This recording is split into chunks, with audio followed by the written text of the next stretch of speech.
इनके घर में एक, मैं भी बार बार आपको बोल रहा हूँ कि इनके दादा भी पहलवान थे, इनके परदादा भी पहलवान थे। मैं हलीम उस्ताद अखाड़े में गया था तो एक 6 साल का बच्चा वर्जिश कर रहा था। मैं उसको माइक हाथ में लगा के पूछा, मतलब क्या नाम? तो बोले अवय चिलबिल। बोले तोरे अब्बा का? बोले निहाल चिलबिल। बोले ओका? बोले पप्पू चिलबिल। हलीम उस्ताद के बेटे नजीर पहलवान, नजीर पहलवान के बेटे चिलबिल पहलवान, चिलबिल पहलवान के बेटे खुर्शीद पहलवान वगैरह, और आज तक 11वीं नस्ल वो पहलवानी कर रही है। अभी मैं जैनू पठान साहब का बताया, हर घराने में बाबू पहलवान साहब के घराने में छंगू पहलवान, अपने जमाने के मशहूर पहलवान, उनके बेटे बाबू पहलवान, इन्होंने भी मालेगांव शहर का नाम रोशन किया। और इनके बेटे अफान पहलवान, ये गोल्ड मेडलिस्ट है। बाबू पहलवान को कुश्ती में, रईस भैया, बाबू पहलवान को कुश्ती में और पहलवानी में जब इनके वालिद ने रिजर्व कर लिया तो इनका एक अच्छा खासा रिस्क हलाल का कारोबार है। मैं मछली बाजार में रहता हूँ, दोस्तों का काम है सुबह 4 बजे से उठ के बाजार जाते हैं, गौरानी माल लाते हैं, गौरानी माल के लिए मशहूर है। इसको पूरे कारोबार को रिजवान भाई अच्छे तरीके से हैंडल करते हैं और बाबू भाई को अपने काम में लगा दिए कि आप कुश्ती का मुजाहरा कीजिए। एक अंग्रेज इंडिया घूमने के लिए आया, सामाइन से भी गुजारिश की इस लतीफा पर ध्यान देंगे।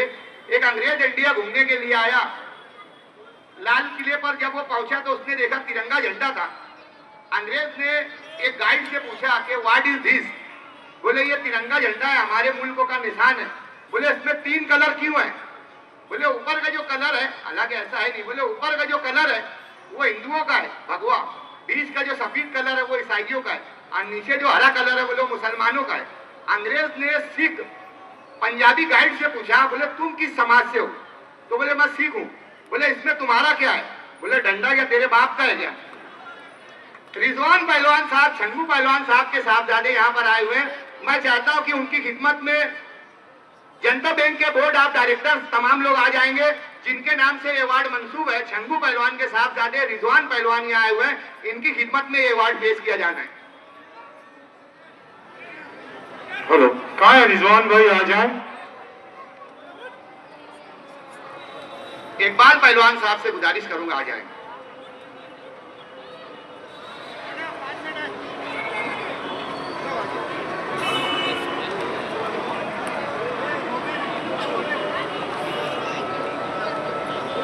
पहलवानों के ताउन के लिए हमेशा रिजवान पहलवान पहलवानों के ताउन के लिए हमेशा पेश रहते हैं। बहुत संजीदा मेरे क्लासमेट हैं, बहुत संजीदा मिजाज है, बहुत कम बोलते हैं। रिजवान भाई आए, आपका बहुत बहुत शुक्रिया। जनता बैंक के बोर्ड ऑफ डायरेक्टर्स की जानिब से आज की इस तकरीब, जिनके नाम से बयादगार इकराम भाई भुलके वाले इकबाल पहलवान साहब। भाई एक अदनान समी है फिल्मी दुनिया में, अदनान समी, और मालेगांव में अंसार समी है। दोनों के दोनों साज और संगीत के दीवाने हैं, लोगों का दिल जीतने वाले लोग हैं। मैं खुश आमदीद कहता हूँ।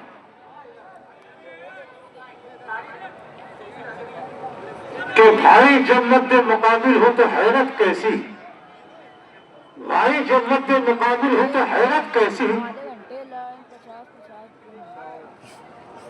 50-100 जो भी मिला, 100 की पत्ती ला दिखा रहे।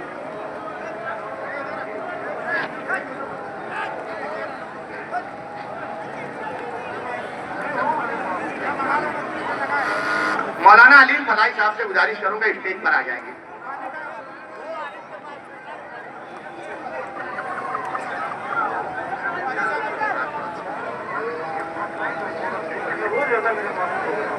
रईस कास्ती साहब को तलब किया जा रहा है ग्राउंड पर। आ गए रईस भैया, आ गए आ गए आ गए आ गए। लल्लू चिलबिल पहलवान, इनसे गुजारिश करूंगा कि आ जाएंगे। और इस इलाके के साकिन इकबाल अहमद उर्फ बाले झपाले भैया अगर यहाँ पर तशरीफ रखते हो तो स्टेज पर आ जाए। अंसारिया तालीम को जारी रखने में इनका बड़ा ताउन रहा। लल्लू चिलबिल साहब। भाई 9 बज गया है, 10-12 जोड़े बड़ी बड़ी है। 3 नंबर की जोड़, 3 नंबर की जोड़ के पहलवान तैयार होकर के स्टेज पर आ जाए। कि भाई जब मध्य मुकाबिल हो तो हैरत कैसी, दोस्तों जंग के मैदान में मुरब्बत कैसी। घर की दीवार में खुद हमने किए हैं सुराख, आप कोई झांक रहा है तो शिकायत कैसी।